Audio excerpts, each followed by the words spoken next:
Imagina por un momento que caminas por las calles de París. No hablo de la ciudad de las luces que ves en las postales, sino de una Francia que está despertando de un sueño muy largo y se encuentra con una realidad que asusta.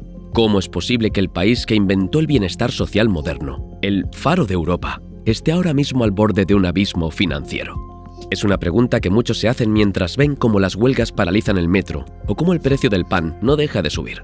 Francia está en caída total. No es solo un bache en el camino, sino un declive que está afectando a sus raíces fiscales, políticas y hasta su propia identidad.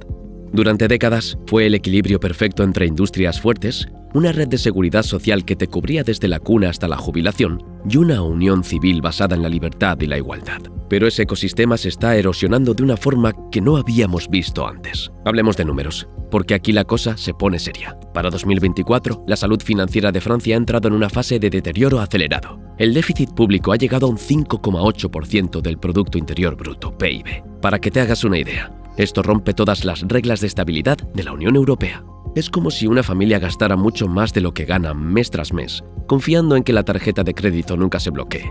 Pero la tarjeta se está llenando. La deuda pública ya alcanza el 113% del PIB en 2024, lo que coloca a Francia como la tercera economía más endeudada de toda la Unión Europea. Esto tiene consecuencias reales en el mundo de la política y la geografía de Bruselas, ya que al estar tan endeudados, Francia está perdiendo su capacidad de liderazgo y su margen de maniobra para influir en las políticas de la eurozona. Incluso las agencias de riesgo ya han bajado la calificación crediticia del país. Esto no es solo un papel aburrido. Significa que ahora el Estado debe pagar tasas de interés más elevadas para financiar sus compromisos. Es el famoso efecto desplazamiento, donde el dinero que debería ir a hospitales, innovación o servicios públicos se va directamente a pagar los intereses de la deuda vieja, dejando al país sin oxígeno presupuestario. Si la economía está mal, la política no ayuda, pues Francia vive una esclerosis institucional. El presidente Emmanuel Macron se encuentra en una posición de vulnerabilidad legislativa al no tener mayoría absoluta en la Asamblea Nacional. Imagina intentar arreglar un barco que se hunde mientras la tripulación está dividida en bloques constantes. Cada vez que el gobierno intenta hacer una reforma estructural, se encuentra con una resistencia social que alcanza niveles de beligerancia que desafían el orden público. El ejemplo más claro fue la reforma de las pensiones, cuya implementación forzosa provocó huelgas masivas que paralizaron sectores estratégicos de la economía. Esta falta de consenso obliga al gobierno a mandar por decreto, lo que alimenta un sentimiento de alienación en la población y proyecta una imagen de ingobernabilidad que asusta a los inversores extranjeros. Para entender la magnitud de lo que ocurre, hay que mirar los datos que casi nunca salen en los telediarios internacionales porque pintan un retrato fascinante y aterrador de la vida gala. ¿Sabías que en Francia el gasto público representa casi el 58% de su PIB? Es el porcentaje más alto de toda la OCDE. Para que te hagas una idea, eso significa que el Estado tiene sus manos metidas en casi 6 de cada 10 euros que se mueven en la economía. Es un gigante que nunca dejará de comer. Otro dato curioso es que, a pesar de ser la tierra de la gastronomía de lujo, el consumo de la famosa baguette está en mínimos históricos. Los franceses hoy consumen apenas media baguette al día por persona, comparado con las 3 que se comían a principios del siglo XX. Esto parece un detalle menor, pero refleja un cambio en el estilo de vida y en el poder adquisitivo de las familias. Además, Francia es el país con más zonas horarias del mundo, 12 en total, debido a sus territorios de ultramar. Sin embargo, toda esa presencia global no compensa el hecho de que su industria representa hoy menos del 10% de su PIB, cuando en los años 70 era el motor del país. Se han convertido en una economía de servicios que lucha por no quedar obsoleta. Y acá aparece un elemento aún más delicado: la demografía. Francia envejece. Cada año hay más jubilados y menos trabajadores activos sosteniendo el sistema. El ratio de dependencia aumenta silenciosamente, presionando aún más las cuentas públicas. La promesa del Estado protector se convierte en una ecuación imposible cuando hay menos cotizantes y más beneficiarios. Al mismo tiempo, el crecimiento económico se mueve en cifras raquíticas, rozando la recesión técnica en varios trimestres recientes. No hay dinamismo suficiente para absorber deuda, ni reformas suficientemente consensuadas para impulsar productividad.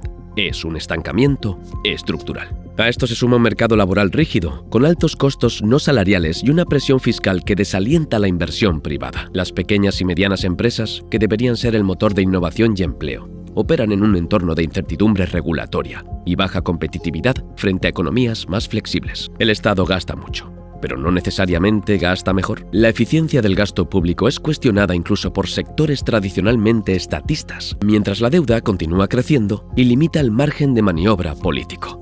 Es irónico pensar que mientras el mundo ve a Francia como un lugar de vacaciones ideales, el 27% de los adultos franceses en 2025 manifestó su deseo de mudarse permanentemente a otro país si tuviera la oportunidad. Es un salto brutal desde el 11% que se registraba apenas un año antes. La confianza en las instituciones está por los suelos. Solo el 29% confía en su gobierno nacional. Si hablamos de productividad, aquí viene un dato que te sorprenderá. Un trabajador estadounidense promedio trabaja un 20% más de horas al año que un francés. Y sin embargo, el sistema de bienestar galo permite que un trabajador promedio disfrute de unos 25 años de jubilación, frente a los 16 de un estadounidense. Es una calidad de vida envidiable, sí, pero los números simplemente ya no cierran. Las cotizaciones sociales en Francia son las más altas de Europa, lo que hace que contratar a un solo empleado sea un lujo que muchas pequeñas empresas no pueden permitirse, alimentando ese desempleo crónico del 7% que parece una maldición imposible de romper. Y cuando el desempleo se vuelve estructural, deja de ser una estadística y se transforma en una sensación colectiva de estancamiento, en una juventud que posterga proyectos y en una clase media que empieza a dudar de la sostenibilidad del modelo que durante décadas fue motivo de orgullo nacional. ¿Y qué opina el resto del mundo de todo esto? La visión exterior ha pasado de la admiración al nerviosismo. En Berlín, el socio histórico de París, la preocupación es total. Alemania siempre ha visto a Francia como el ancla política de Europa, pero ahora los diplomáticos alemanes ven con pavor cómo el déficit francés arrastra la credibilidad del euro. Para los inversores de Wall Street o Londres, Francia ya no es ese mercado seguro y predecible. Ahora se le mira con la misma lupa de riesgo que a Italia o incluso Grecia en sus peores momentos. La prensa anglosajona suele describir la situación como el fin de la excepción francesa, señalando que el país vive en una negación constante de su realidad económica. En Bruselas, los funcionarios de la Unión Europea hablan de un bloqueo sistémico donde Francia es demasiado grande para caer, pero también demasiado indisciplinada para seguir las reglas que ella misma ayudó a escribir. El sentimiento generalizado fuera de sus fronteras es que Francia está jugando con fuego. Si la segunda economía de la eurozona colapsa bajo el peso de su propia deuda y sus conflictos sociales, el proyecto europeo entero podría saltar por los aires.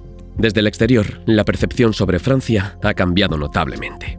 En los círculos financieros de Nueva York y Londres, el país ya no es visto como el ancla inamovible de la estabilidad europea, sino como un sistema tensionado por deuda elevada, bajo crecimiento y rigidez estructural. En Berlín, la preocupación es estratégica.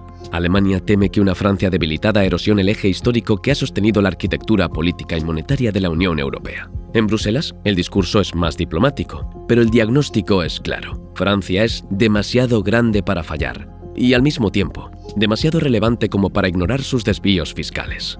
La prensa anglosajona habla del fin de la excepción francesa, sugiriendo que el modelo social generoso sin reformas profundas ya no es sostenible en el contexto global competitivo. Paradójicamente, mientras Francia enfrenta dudas sobre su futuro, muchos analistas comparan su antigua época dorada con la Alemania actual. Alemania combina superávit industrial, disciplina fiscal relativa, liderazgo tecnológico y peso político dentro de Europa. En cierto sentido, el rol que Francia ocupó como faro político y cultural del continente parece hoy desplazarse hacia una Alemania más pragmática y económicamente robusta, que encarna la nueva referencia de estabilidad en la eurozona. Pero hay algo todavía más profundo que los números: la batalla cultural. Francia no solo discute presupuestos, discute su modelo civilizatorio. ¿Debe seguir siendo un Estado hiperpaternalista o transformarse en una economía más flexible y competitiva? ¿Debe proteger su identidad industrial o abrazar por completo la globalización digital? En las calles se enfrentan generaciones distintas. Jóvenes precarizados que sienten que el ascensor social se rompió y mayores que defienden derechos adquiridos con décadas de lucha sindical. Esa tensión es la verdadera grieta estructural. Como dijo una vez un filósofo, la tragedia no es el destino, sino las decisiones que no tomamos. Francia está en una situación de riesgo sistémico donde la deuda, el crecimiento anémico, el envejecimiento poblacional y la fractura social configuran un declive estructural difícil de revertir. Si no se corrige el déficit, el país se enfrenta a nuevas rebajas crediticias y a una posible crisis de deuda soberana en la eurozona. Pero el costo político de la estabilidad fiscal podría ser una inestabilidad civil permanente. La excepción francesa está bajo amenaza y la República debe decidir entre una transformación dolorosa o aceptar un declive progresivo que la aleje de su posición de liderazgo internacional. La pregunta no es solo si Francia caerá, sino si tendrá la valentía de reformarse antes de que el mercado le imponga las condiciones. ¿Estamos ante una decadencia irreversible o frente al inicio de una reinvención histórica?